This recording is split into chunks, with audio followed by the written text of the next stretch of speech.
भूतिया गांव। एक समय की बात है।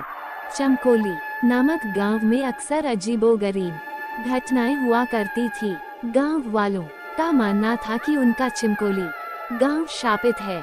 जब भी कोई गांव वाला गांव के जंगल में जाता तो वह जिंदा नहीं बचता। गांव का चंदू किसान अपनी गाय के साथ जंगल के रास्ते होते हुए गांव जा रहा था। रात काफी हो गई है। चंदू, अरे रात काफी हो गई है, मुझे जल्दी निकलना चाहिए था, लेकिन यह गौरी जंगल में चरने लग गई और देर हो गई। गौरी, अब चल जल्दी से, इस जंगल में बहुत अनहोनी घटनाएं होती रहती है। चंदू डरता हुआ अपनी गाय के साथ थोड़ा आगे बढ़ता है तो उसे पेड़ के नीचे एक बुढ़िया घूंघट ओढ़े दिखाई देती है, जो देखने में काफी डरावनी लग रही होती है। बुढ़िया हंसते हुए, अच्छा तो तुम आ ही गए, अच्छा हुआ कोई तो इस जंगल में आया। बहुत दिन हो गए किसी इंसान का खून नहीं पिया, आज तो मजा आ जाएगा। शिकार खुद चलकर आया है। चंदू, कौन हो तुम? हमें जाने दो, हम को अपने गांव जाना है। ये सब सुनकर चंदू बहुत डर जाता है और वहां से अपनी गाय के साथ भागने लगता है। चंदू, भाग, अरे तेज भाग मेरी गौरी, नहीं तो आज हम दोनों नहीं बच पाएंगे।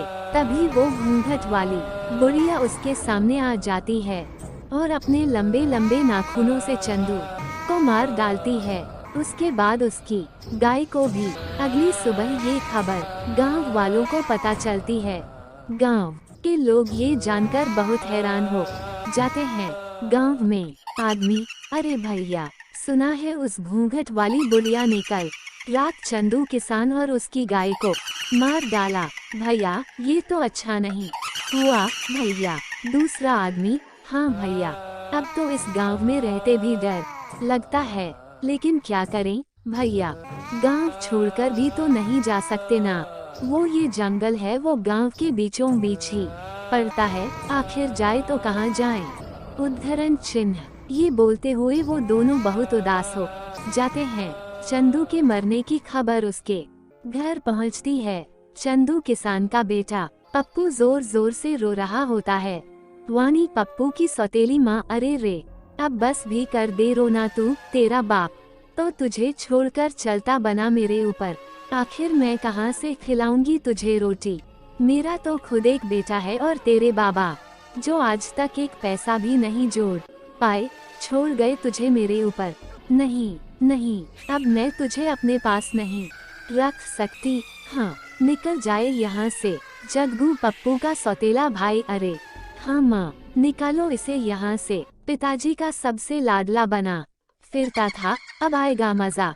उद्धरण चिन्ह। पप्पू, अरे नहीं नहीं माँ, ऐसा मत कीजिए, मैं आखिर कहाँ जाऊँगा माँ, ऐसा मत कीजिए माँ, पिताजी के बाद अब आप ही मेरा सहारा है माँ। वानी, अरे वो सब मैं कुछ नहीं जानती, समझा, तुझे इस घर से जाना ही होगा, जा यहाँ से। उद्धरण चिन्ह। जिसके बाद पप्पू वहाँ से बड़े उदास मन से चल देता है। चलते चलते वो गांव के उसी जंगल में आ जाता है।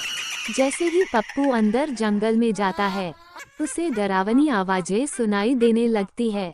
वो बहुत डर जाता है। पप्पू, अरे रे, ये कैसी अजीब सी आवाज है, मुझे तो बहुत डर लग रहा है। हे भगवान, इस गांव से बाहर जाने का एक यही रास्ता है जो जंगल से होकर गुजरता है। हे भगवान, मेरी सहायता कीजिए, अभी तो मुझे बहुत भूख भी लगी है।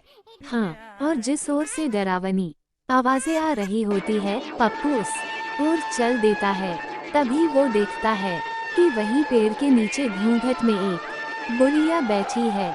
बुढ़िया हंसते हुए, आ गया तू, अब मुझे एक नया शिकार मिल गया। उसकी बात सुनकर पप्पू काफी डर जाता है। पप्पू, हे भगवान, अब मैं क्या करूं? उद्धरण चिन्ह। तभी भागते भागते पप्पू एक गड्ढे में गिर जाता है। जैसे ही पप्पू उस गड्ढे में गिरता है, वो एक ऐसी जगह पहुंच जाता है जहां बहुत रोशनी होती है। काफी बड़े बड़े पेड़ होते हैं और उन्हीं पेड़ों के पास एक बहुत ही सुंदर नदी होती है। वहाँ आसपास अलग अलग तरह के पक्षी और जानवर घूम रहे होते हैं। सबको देख पप्पू हैरान रह जाता है। पप्पू, अरे ये मैं कहाँ गया हूँ? ऐसा अजीब सा जंगल तो मैंने कभी नहीं देखा। तभी वो थोड़ी दूर चलता है कि उस जंगल में गांव के वो लोग जो मर गए थे पेड़ से बंधे थे और साथ में पप्पू के बाबा भी थे। पप्पू ये देखकर हैरान रह जाता है और अपने बाबा के पास आ जाता है। पप्पू, अरे बाबा, अब जिंदा है। आपको पता है, मुझे लगा था मैंने आपको खो दिया, लेकिन आप तो जिंदा है। लेकिन आप यहाँ कैसे आए? पप्पू की इन बातों का उसके बाबा पर कोई असर नहीं हो रहा था। पप्पू, अरे बाबा, आप बोलते क्यों नहीं? तभी बापू के पास एक अजीब सा दिखने वाला आदमी आता है जिसकी 3 आँखें होती है। पप्पू उसे देखकर हैरान हो जाता है। आदमी, अरे बेटा, अल तुम मुझसे डरो मत, मैं तुम्हें कुछ भी नहीं करूँगा। इस जादुई जंगल में आसानी से कोई नहीं आ सकता।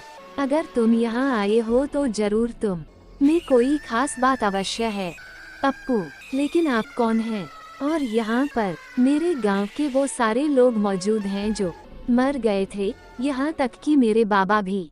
मेरी तो कुछ समझ नहीं आ रहा है। आदमी, बेटा, मैं इस जंगल में कई वर्षों से तपस्या कर रहा था कि अचानक एक दिन यहाँ पर एक औरत जो पिशाचिनी थी वो आ गई।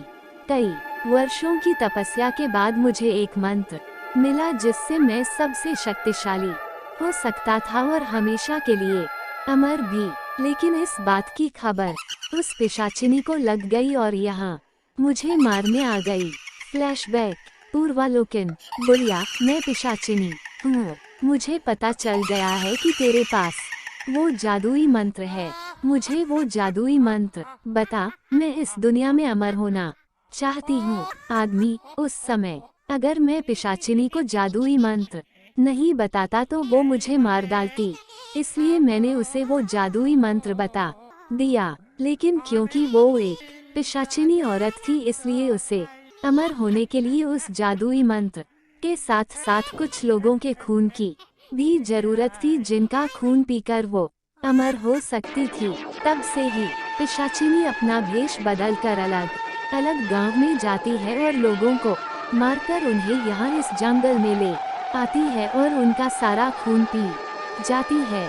3 आँखों वाले आदमी की ये बात सुनकर पप्पू दंग रह जाता है। पप्पू, तो क्या अब मेरे बाबा और मेरे गांव के सभी लोग कभी जिंदा नहीं हो पाएंगे? आदमी, बेटा, जिंदा हो सकते हैं, लेकिन इसके लिए तुम्हें एक कठिन राह से गुजरना होगा। वो घूंघट वाली औरत ही पिशाचिनी है जो तुम्हारे गांव के लोगों को मारा करती है। अब बस उसे कुछ ही लोगों के खून की जरूरत है, जिसके बाद वो उस जादुई मंत्र से अमर हो जाएगी। अगर ऐसा हुआ तो तुम कभी भी अपने पिता और बाकी गांव वालों को कभी जिंदा नहीं कर पाओगे। सिर्फ एक ही रास्ता है जो उस घूंघट वाली पिशाचिनी को अमर होने से रोक सकता है, लेकिन राह बहुत कठिन है।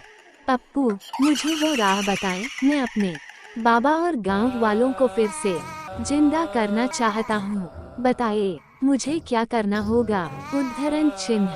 तभी वो 3 आँख वाला आदमी पप्पू को एक जल का लोटा देता है। आदमी, पप्पू, इस शुद्ध जल के कलश को लेकर तुम्हें उस पिशाचिनी के पास जंगल में जाना होगा और जिस वृक्ष के नीचे वो अपने शिकार का इंतजार करती है, उसी वृक्ष के ऊपर एक उल्लू निवास करता है। उसी उल्लू में उस पिशाचिनी के प्राण हैं। अगर उस उल्लू के ऊपर तुम इस सिद्ध जल को छिड़क दो तो उसका अंत निश्चित है। पप्पू, आप मुझ पर भरोसा करें। मैं अपने बाबा और गांव वालों के लिए अपने प्राणों से खेल जाऊंगा। आदमी, कलश लेकर तो तुम जाओगे, लेकिन ध्यान रहे ये कलश अगर गलती से पिशाचिनी ने छू लिया तो इसकी सारी शक्ति खत्म हो जाएगी। एक बात और, ये काम तुम्हें सूर्यास्त के वक्त ही करना होगा। अगर उस पहर से पहले तुम काम ना कर पाए तो रात होते ही उल्लू वहां से उड़ जाएगा। उसके बाद उसका पता लगा पाना बहुत मुश्किल होगा। पप्पू, आपकी कही सब बातों का मैं ध्यान रखूंगा। अब आप मुझे आज्ञा दे।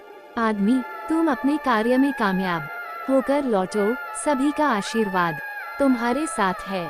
उसके बाद पप्पू जंगल में ठीक उसी जगह सूर्यास्त से पहले पहुंच जाता है।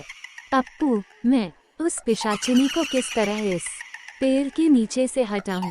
अगर मैं इसके सामने गया तो ये मेरे पीछे पड़ जाएगी और इस कलश को भी तोड़ना चाहेगी। हे भगवान, मेरी मदद करो। तभी पप्पू के सामने उसकी गाय गौरी, जिसको पिशाचिनी में मार दिया होता है, वो आ जाती है। पप्पू, अरे गौरी, तुम आ गई। गौरी, हाँ पप्पू, मैं तुम्हारी मदद करने आई हूँ। अब मैं तुम्हारा रूप लेकर पिशाचिनी के सामने जाऊंगी, जिससे वो मेरे पीछे भागेगी।